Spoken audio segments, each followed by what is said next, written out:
Hello everyone, that's ESPA 19 over there. We have Clare Meadows on this side. On the other side where there's no grasses, you see Greyer Bell property. This is all part of the West Side Lands in Waterloo. Over here you have the augmentation of the land that the water can no longer flow downhill to where it used to go. Over here you have again augmentation of properties. The topography has changed. They've changed sediment composition as evident in my other videos. And over here you have the water being diverted away from Clare Creek. It's a bit rainy right now, but I'll give you a view as best as I can. What they've essentially done is dug the basin down so that the water reverse flows and gathers in that basin. Now the GRCA documents admit that this will divert water away from the creek. The reason you're seeing this work right now is because the Grand River Conservation Authority has authorized this, as well as the City of Waterloo.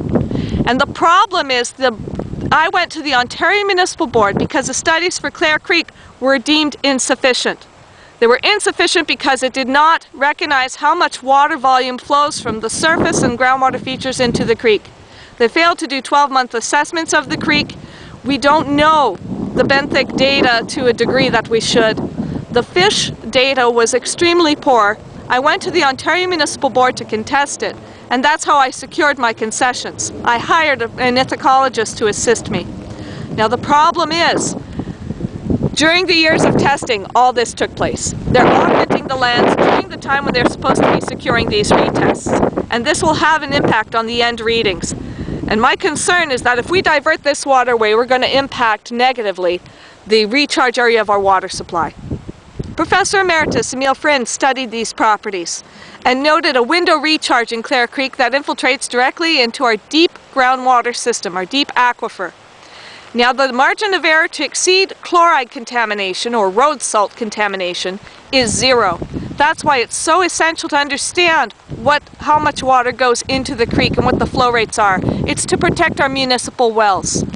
If we don't adequately protect the wells now, we could see well closures in the future as a direct result of this proposal and the potential for chloride contamination. Now, I secured the restudies at the OMB by way of the experts' minutes, where all the experts agree that the studies for Clare Creek were insufficient. And yet the GRCA was consulted when the Department of Fisheries addressed my complaint. I contacted the Department of Fisheries when I saw this starting to take place, because this diversion of water will negatively impact fish communities. But instead of doing an independent review, they consulted with the Grand River Conservation Authority, who authorized this work. And based on the Grand River Conservation Authority's view of the habitat risk, the Department of Fisheries has refused to investigate this because their habitat department says it's not needed. Isn't it a bit ironic that they should ask the opinion of a person whose work has just been deemed insufficient by the OMB? This is not acceptable.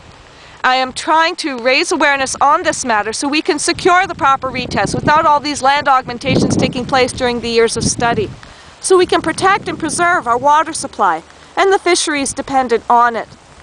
So please help me to get the word out to our local representatives at the city, at the region, and at the Department of Fisheries to help secure a review of this incident so that we can make sure that the work done here will not adversely affect our municipal water supply or the fish habitats. Thank you.